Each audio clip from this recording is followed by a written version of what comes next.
Trauma can leave lasting effects on our emotional well-being. In this episode, I'll focus on 5 ways trauma affects us emotionally: anxiety, depression, anger, fear, and guilt, and I will throw in a bonus 6th emotion. My name's Justin Sinceri. I'm a therapist, coach, and the creator of the Polyvagal Trauma Relief System. Welcome to Stuck Not Broken, where I teach you how to finally get relief from trauma using clear language and practical techniques. This podcast is not therapy, nor is it intended to be a replacement for therapy. So this comes from a blog that I published this morning that has a whopping 23 ways through various domains like cognitions and physically, but 23 ways that trauma can impact us that we might not expect. But I'm going to focus on these 6 emotional ways. First off, what is trauma? Real quick, it's typically defined as an experience that overwhelms a person's ability to cope, leaving them feeling helpless, powerless, and vulnerable. And that could be a single event or a series of events that cause significant distress. But we're going to take it one step further. We like to do things the polyvagal way here on Stuck Not Broken. So trauma is not the event that someone went through, like an assault, or the events that should have happened that didn't happen, like healthy attachment with a caregiver. Instead, trauma is the impact of those on that person. More specifically, how the event or lack of events impacts the state of that person's autonomic nervous system. So the autonomic nervous system can be said to be in basically one of 3 states: social engagement, flight, fight, or shutdown. And according to the Polyvagal Theory, trauma is the inability to shift out of a defensive state. So it's being stuck in a defensive state, to shift out of that and into the body's state of safety and social connection. So someone who's traumatized then is somebody who lives in a perpetual state of defense, or someone who's easily triggered into that state of defense by things that might be reminiscent of something that they went through. All right, so let's get into our 5 ways that anxiety affects us emotionally, plus a bonus 6th. Number 1 is anxiety. Trauma can lead to feelings of anxiety that are from mild to severe. It could be just basic day-to-day anxiety and worry, all the way up to panic attacks, which I would consider more extreme anxiety. Other more common anxious experiences might be feeling constantly on edge, worrying excessively, trouble sleeping. It could be hypervigilance. I'd say that was way on the more extreme side of anxiety. So if the polyvagal lens is true and trauma is the impact of an event on one's ANS, then anxiety would make sense as one being stuck in a defensive state of flight. So this person who's stuck in their flight state or is easily triggered into their flight state, they are prepared for mobility. They need to escape a danger, or at least their body is in a state of being prepared to escape a danger and then get to safety. But they're stuck in this state. Therefore, they experience anxiety chronically, like it might be there more often than not or easily triggered. Number 2 is depression. Being in a traumatized state can also lead to depression. People who are stuck in trauma commonly feel sad or hopeless or lose interest in activities that they used to enjoy. They might also experience changes in their appetite or in their sleep patterns. In adults with chronic depression, there is a strong history of childhood trauma. 75.6% of the chronically depressed patients in this certain study reported clinically significant histories of childhood trauma.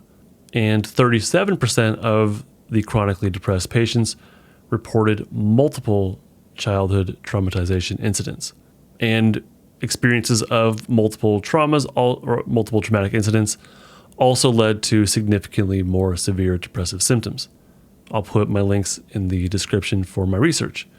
From the polyvagal theory lens, again, depression makes sense. If an autonomic nervous system is stuck in a collapsed dorsal vagal shutdown, immobilization state, then that person likely day-to-day will experience something like depression. The body's in a state of conservation. There is no energy to do much. The polyvagal shutdown state is all about conservation. It's about slowing down and conserving the body's resources for when the life threat passes, and then the body can come out of shutdown up to flight and then fight. Out of shutdown up to fight and then flight, and then the safety state. So it's conserving resources in case there's a chance to use them in one large burst of adrenaline and to fight and then flight and then get back to safety.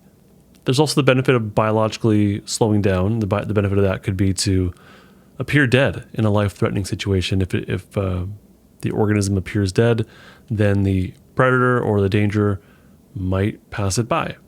Number 3, anger. Trauma can also lead to chronic anger and rage. In this case of anger, the body is stuck in a polyvagal state of fight. It's that flight-fight sympathetic mobility, but particularly more of a fight flavored. In this state, the body is prepared to be aggressive and to actually enclose space. It gets closer to the danger. The biological design here, or the evolutionary design here, is that getting closer to the danger might actually cause the danger to back up, and that might create enough space for the aggressor to get out of that situation. However, of course, one can get stuck in a fight state and then just kind of feel chronically angry. Number 4 is fear. Trauma can leave a person feeling constantly on guard and fearful. They might be afraid of the same situation that happened in the past happening again, and this fear can be, of course, debilitating. But when it comes to the polyvagal theory, we understand fear in a different way. This also comes from Peter Levine's somatic experiencing, his lens of the world, which very much coincides with polyvagal theory. Fear can be understood to be the activation of flight-fight while also being immobilized. I shared on the podcast not too long ago a story about a police officer who told me he never feels fear, but then he remembered, there is this time where I do feel fear. And that is when I'm sitting in my cop car and he called it activated. I've been activated for a call. So he gets in his car, he's driving out of the cop parking lot, and he has to wait for the gate to slowly open. And he said, when I'm waiting for the gate to slowly open, that's when my thoughts turn into more of a fearful, I start to think about, what if I can't get there in time to help that person out? What if I can't get home to my family? So the idea here is he is activated, as he called it.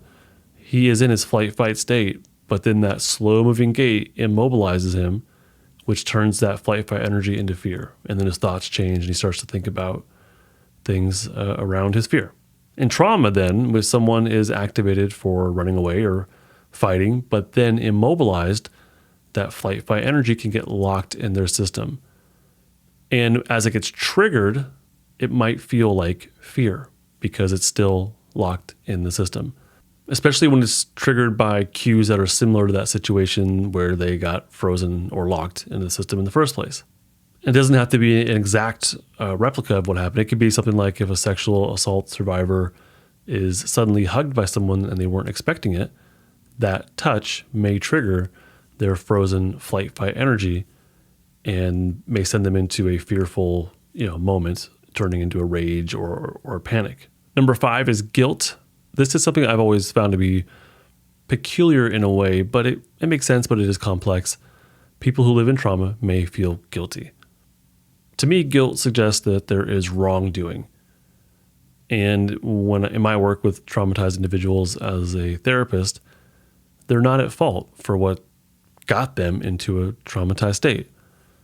I mean, oftentimes they feel like they could have done something differently. I don't know how realistic that always is, but they feel like they could have done something differently to prevent the trauma from happening or the traumatic incident from occurring.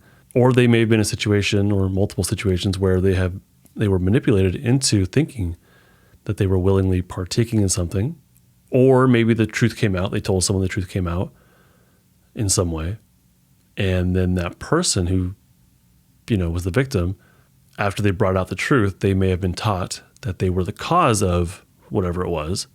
Maybe a family friend went to prison and the victim was taught that was your fault, and they felt guilt from that. Now, none of these things they did wrong. It's not their fault. And none of those things should result in someone feeling guilty if based on my logic, right? However, these are often imposed upon a child. And children tend to blame themselves and take on the emotion of others. So I don't know if that guilt is really theirs. It might be probably some adult some adults' guilt or shame, but hold on to that. As Psych Central says, a child's psyche is still developing. They tend to see the world revolving around them. This means that if there's something wrong, they tend to think it's somehow related to them, that perhaps it's their fault. So if they already feel that way, plus or adults are telling them that they are somehow at fault, then yeah, they might take on that guilt. I also found a meta-analysis that says that guilt predicts PTSD when assessed both within days and after several months following the traumatic event, suggesting that guilt plays a significant role in the onset and the maintenance of PTSD. That means guilt helps solidify PTSD or trauma in the system to keep it going. Now, of course, no one's choosing to feel that way, but I think it's important to highlight that it's a common feeling, emotion that comes along with trauma, and it actually reinforces the trauma as well. And I would actually say that probably all these do, inadvertently they do. And your bonus number 6 is shame.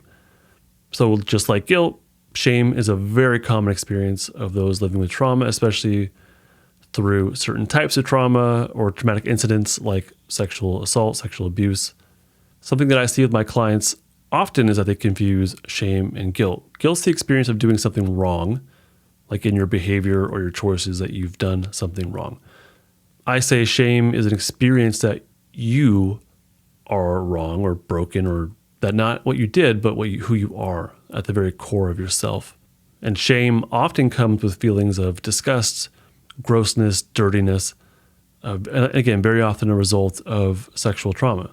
A study I found through the National Institute of Health says that it is possible that certain interpersonal traumas, for example, those occurring early in development or those involving coercive but not forceful sexual victimization perpetrated by a known and or trusted perpetrator, may be more likely to lead to strong emotions of anger and shame as compared with heightened levels of fear that would likely accompany a trauma characterized by acute physical threat. What I'm reading with this quote is that a traumatic incident that involved an acute physical threat likely will have fear that comes along with it, but a traumatic incident that involves someone that is known to the victim, a sexual victimization, when the perpetrator is known to the victim, there are stronger or more often stronger correlations of emotions of anger and shame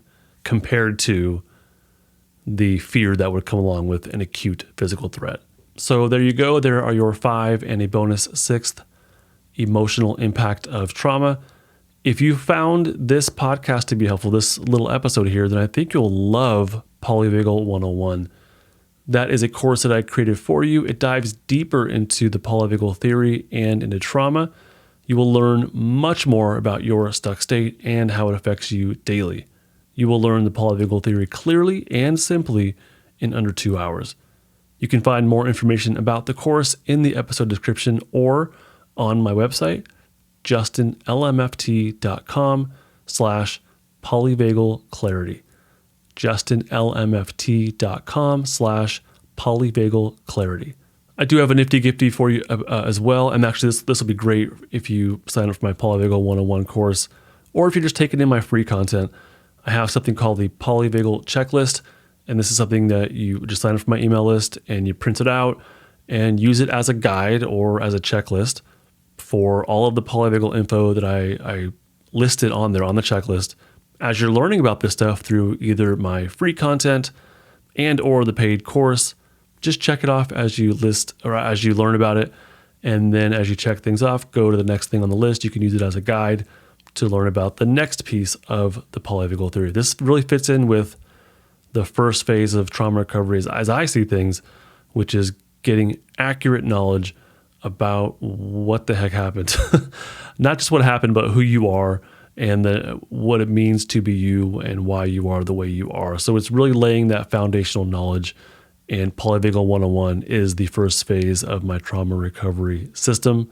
Fellow Stucknut, I do hope this episode has been a helpful resource for you in learning and applying the polyvagal theory to your trauma relief. Bye. This podcast is not therapy, not intended to be therapy or be a replacement for therapy. Nothing in this creates or indicates a therapeutic relationship. Please consult with your therapist or seek for one in your area if you are experiencing mental health symptoms. Nothing in this podcast should be construed to be specific life advice. It is for educational and entertainment purposes only. More resources are available in the description of this episode and in the footer of justinlmft.com.